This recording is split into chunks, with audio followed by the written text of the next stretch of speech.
Esse é mais um programa Anatomia do Poder, que vai ao ar dos brasileiros de todos os lares há quase 12 anos. Nós estamos com 11 anos e 9 meses. E nesses programas temos procurado mostrar nas entrevistas com quem temos feito o que é o poder. O poder é através daqueles que detêm o poder. Poder intelectual, o poder político, o poder público, o poder privado, o poder universitário, cultural, esportivo, sindical, enfim, todas as facetas do poder através daqueles. E, mais ou menos na minha linha, no meu livro, Uma Breve Teoria do Poder, em que eu mostro que o homem tem uma vocação inata e aqueles que realmente pensam no poder, eles terminam, enfim, tendo uma presença maior do que os outros nas diversas áreas culturais. Hoje eu tenho o meu querido amigo Forrest, que vai é, trazer algumas considerações de um assunto que é muito caro. Apesar de eu não ser monarquista, a verdade é que eu tenho uma grande admiração pelos regimes que funcionam democraticamente no mundo em que os mais estáveis são monarquias parlamentares, como a Noruega, como a Suécia, como a Holanda, como a Bélgica, como a Dinamarca, cuja estabilidade, enfim, vem de muito tempo, de tal forma que até o meu livro, Parlamentarismo Monárquico, eu realço esse aspecto. E é exatamente o Malcolm Forrest, meu querido amigo do Instituto Histórico e Geográfico, onde somos confrades, o Clube 21 meus amigos, que foi fundado pelo meu padrinho de casamento, em 1949, que ele presidiu em 2 mandatos, é que nós vamos conversar. E vamos conversar sobre monarquia, lembrando, e ele vai falar um pouco sobre um prêmio que este ano teremos a 17ª edição desse prêmio.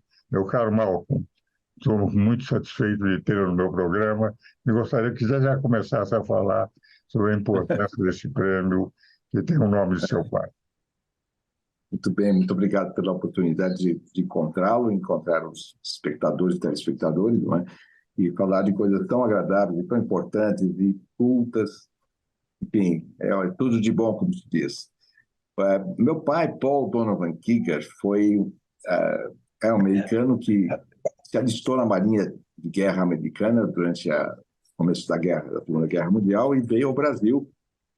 A avó dele rezava muito pelos anjos, pedindo a proteção dos anjos, uma proteção angelical, e ele passou uma Segunda Guerra Mundial de uma forma talvez o melhor possível. Foi no Rio de Janeiro, de 42 a 44, onde não havia conflito, havia algum racionamento, e ele estava com o serviço o serviço da Marinha, de inteligência da Marinha, lotado na Embaixada dos Estados Unidos. E tinha a função de observar só o panorama, o que diziam as pessoas, o que se dizia em festas. Então, foi um tempo muito bom. E conheceu minha mãe, Dona Lígia Marques Kiger, depois se casou com ela e veio morar no Brasil. Conseguiu um trabalho com o grupo Rockefeller, na época, o IBEC, International Business, qualquer coisa, Company. Trabalhava com commodities, era um executivo. E ele, interessadíssimo na história do Brasil, na história universal, uma pessoa bastante culta, ele se tornou, eventualmente, sócio do Instituto Histórico e Geográfico de São Paulo e escreveu muitos artigos, muitos artigos. E, dentre os artigos, sempre um interesse muito grande na filatelia e na filatelia histórica do Brasil, que retratou em vários momentos, em muitas edições, os grandes vultos da nossa história do tempo do Império, principalmente. Então, ele escreveu sobre Dom Pedro II, Dom Pedro I, e nessas andanças na história, conheceu Dom Bertrand e Dom Luís de Orleans e Bragança, os príncipes da Casa Imperial do Brasil, aqui em São Paulo, do Cabo de Vassouras. Né? E Dom Bertrand se tornou um amigo e depois, posteriormente, um amigo meu muito próximo, muito querido, e Dom Luís também. Dom Luís faleceu no ano passado. E, segundo Dom Bertrand, meu pai conheceu também Dom Pedro Henrique, que é o pai de Dom Luís, de Dom Bertrand, de muitos outros filhos do casal. E, bom, e meu pai faleceu no ano 2000, né? E muitos amigos dele se manifestaram, dizendo que tinha sido uma pessoa muito boa, muito generosa em vários momentos e tal. E se criou um prêmio de honra ao mérito com o nome dele. Começou com um almoço de confraternização anual, um dos primeiros, o primeiro foi no restaurante do pátio do colégio. Eu creio que alguém na sua família, professor Ives, era que cuidava do restaurante. Muito gostoso, muito bom, né? Então, foi lá que A nasceu o minha Prêmio nora, Pão, era a a minha nora. Nora. E ali nasceu a ideia do Prêmio Pão, que depois se deslanchou no Instituto Histórico, no primeiro momento, e depois na Câmara Municipal de São Paulo, na Leste.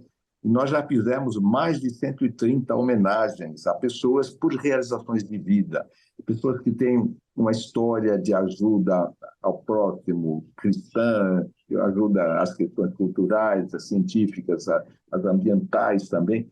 E o professor Ives foi um dos homenageados, quem recebeu, no nome do Dr. Ives, foi o Dr. Rogério, muito Meu amigo, filho. né, filho amado. E então nós vamos ter agora mais uma edição do Prêmio Pão, depois desse ato da pandemia, né?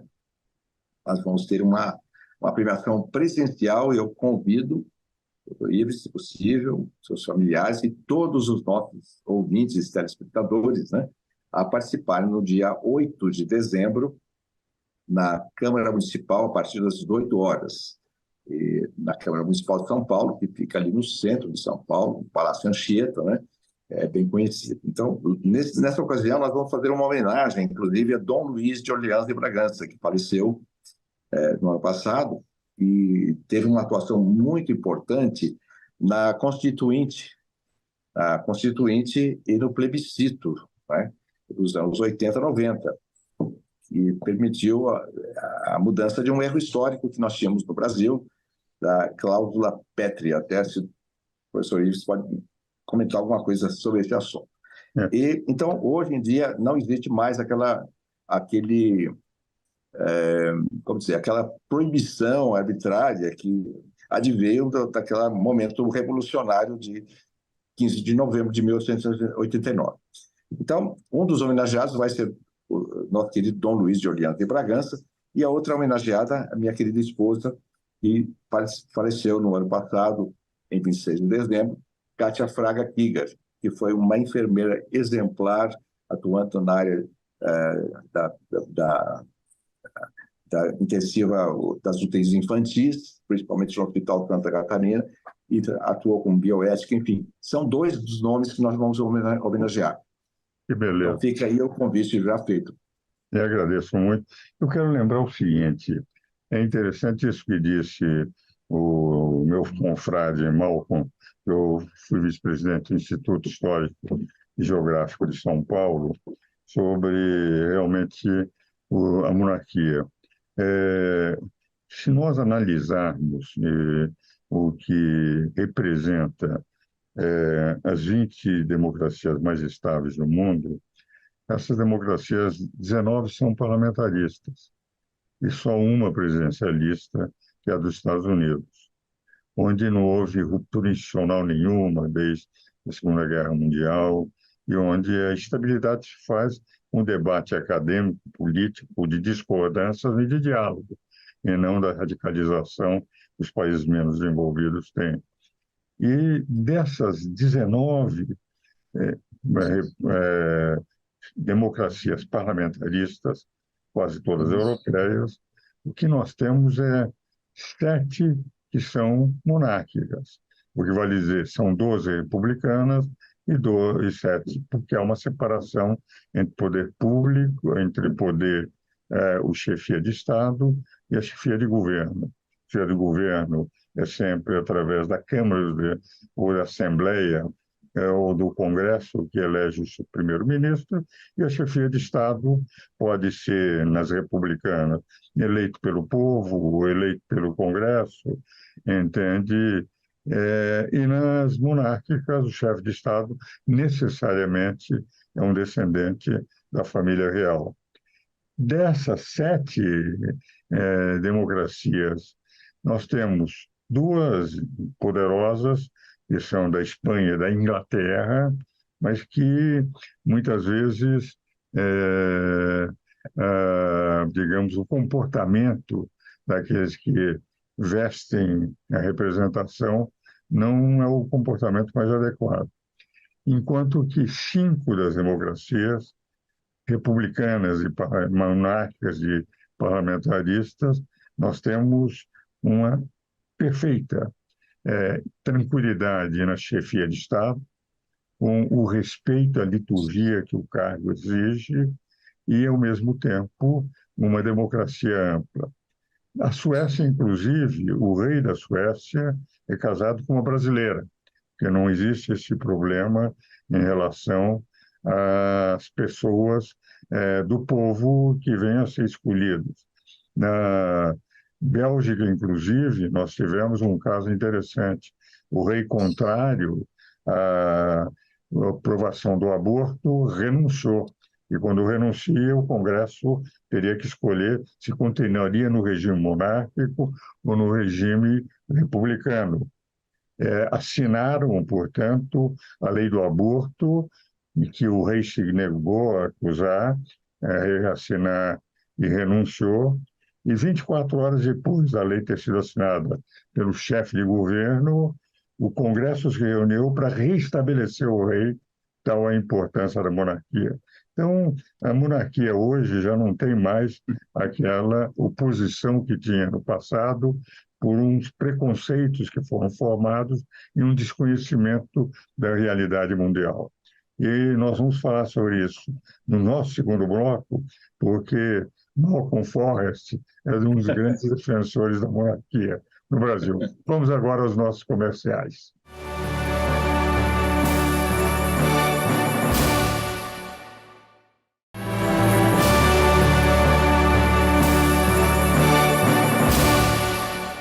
Damos continuidade ao nosso programa Anatomia do Poder.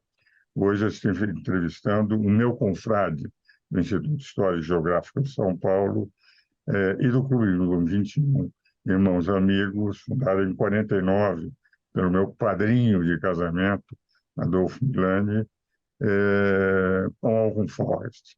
Como eu faço em todo o programa, eu ofereço um livro. Vou lhe mandar esse livro, que é um livro antigo, Uma Visão do Mundo Contemporâneo, escrito em 1996. Como nós tivemos a eleição do presidente Lula e muitos daqueles problemas que foram analisados no fim do século passado voltaram ao Brasil e passamos a conviver com eles, eu vou lhe mandar esse livro, que, apesar de antigo, continua atual. Muito atual. Muito obrigado. Eu queria que você explicasse um pouco. Eu convivi com os 2 ramos da família monárquica. Em Portugal, inclusive, na época do plebiscito, dei 7 palestras sobre o plebiscito a respeito da monarquia, e lá estávamos sempre na companhia de Dom Duarte, o herdeiro do trono português, e de Dom Pedro, que representava a família real brasileira. Então, Dom Pedro, Dom João, são meus amigos, os 2 já faleceram, e também era amigo do Dom Luiz e do Dom Bertrand, sou amigo do Dom Bertrand até hoje, e Dom Luiz, porque aqui em São Paulo eles eram de Petrópolis, Dom Pedro e Dom João, e enquanto que Dom Bertrand e Dom Luiz, a conversa foi mais fácil e um contato maior. Conhecendo os 2 ramos da família e a importância do restabelecimento, e o meu próprio livro, O Parlamentarismo Monárquico, ter sido prefaciado por um herdeiro, herdeiro não seria, porque ele não estaria na linha sucessória direta, mas da família real dos Braganças, portanto, de Dom Pedro I, Dom Pedro II, e para os nossos telespectadores é importante dizer: o Brasil foi um império, o Brasil foi libertado de Portugal por um português, um herdeiro do trono português, Dom João VI, veio para o Brasil. Num determinado momento, o Brasil é mais importante que Portugal, porque tinha a família real aqui. E houve um momento na história que 2 brasileiros governavam 2 países. Dom Pedro I e II aqui no Brasil, e Maria da Glória, lá em Portugal, nascida no Brasil, os dois filhos de Dom Pedro I. Então, realmente, a história brasileira está vinculada à família dos Bragança. Então, agora vamos lá saber aquele que é um monarquista real. Eu sou parlamentarista, admirando muito o parlamentarismo monárquico, ao contrário do Malcolm Frost, que é monarquista. Gostaria que você falasse sobre o que é a realidade do movimento monárquico hoje no Brasil. Muito bem, professor Ives, com muito gosto. A monarquia tem fases bastante distintas e muito interessantes. Também passou por uma evolução, não uma revolução, mas uma evolução dentro desse contexto do poder que nós estamos vendo e falando hoje. Antigas monarquias que eram absolutistas que trouxeram essa imagem tanto quanto negativa e desconhecida e temerária de um rei tirano, de um rei absolutista, um rei que mata. Isso caiu por terra na medida que, aos poucos, introduziu-se o parlamentarismo monárquico e constitucional. Então, é muito interessante observar a década de 1820, com os movimentos constitucionais ou constitucionalistas ou constitucionais, constitucionais em suma aqui tem duplo significado. Significa a constituição de uma nação, a formação da nação e pautada nas leis e leis decididas de uma forma bastante democrática, com consulta pública ou consulta através de parlamentares eleitos e tudo mais. Então, a partir desse momento, o professor Ives é um mestre nessa área, é que nós temos a monarquia de hoje, né, que reina na maioria dos países, que tem o IDH, um índice de qualidade de vida muito elevado e que tem uma série de vantagens, até econômicas. Um exemplo claro, eu estive uma vez numa exposição de automóveis antigos que foi sediada no Windsor Castle, da Rainha Elizabeth, com a minha querida esposa Kátia, uma exposição muito bonita, e tentou ter à nossa mesa um consultor, um funcionário público da coroa. Eu, conversando com ele, eu pedia que ele contasse porque ele estava aí, se ele tinha interesse por automóveis antigos, o antigo mobilismo, que é, por sinal, uma palavra que eu inventei, desculpe esse neologismo que já está aí no dicionário. Mas ele disse, não, eu trabalho com patrimônio da rainha. Então, eu estou aqui porque o castelo foi cedido para um evento particular e eu venho observar, vou fazer um relatório do que transpareceu, do que ocorreu aqui. Aí eu perguntei, interessante, e o que o povo britânico, inglês, enfim, acha do governo, da monarquia hoje em dia?